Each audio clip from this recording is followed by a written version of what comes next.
I'm David Fleming from the Disciples Ignited YouTube channel, where we're focused on Jesus, advancing his kingdom, and preparing his disciples. Now, we're studying the wilderness journey, how the Lord delivered the Israelites out of Egypt and took them through the wilderness on the way to the promised land. And today we're going to start studying about Moses, who was the leader that God chose to literally lead the Israelites through their wilderness journey. Now, the scriptures divide Moses' life into three parts.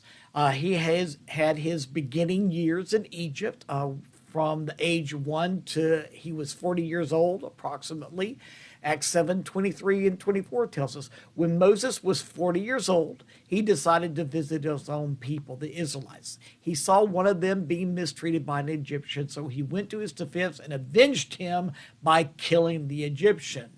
And it was soon thereafter that Moses fled for his life. So he stayed his first part of his life till he was about 40 years old in Egypt itself.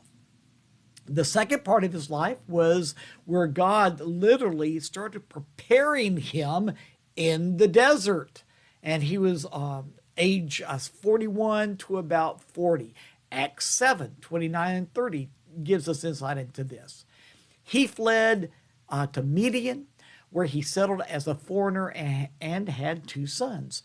After 40 years had passed, an angel appeared to Moses in the flames of a burning bush in the desert near Mount Sinai. So the first part was in Egypt from ages 1 to 40. The second part of his life was his preparation in the desert, ages 41 to 80. And then the third part of his life was as a leader of Israel. Acts 7, verse 36 tells us he led them out of Egypt and performed wonders and signs in Egypt at the Red Sea and for 40 years in the wilderness. Now listen to this. So he was about 81 when he became the leader of Israel, and he passed away at 120. So that was around 40 years. Isn't that interesting? 3 parts of his life, each divided into about 40 years. I really like what D.L. Moody said about Moses. He said, Moses spent 40 years thinking he was somebody, 40 years learning he was nobody, and 40 years discovering what God can do with a nobody.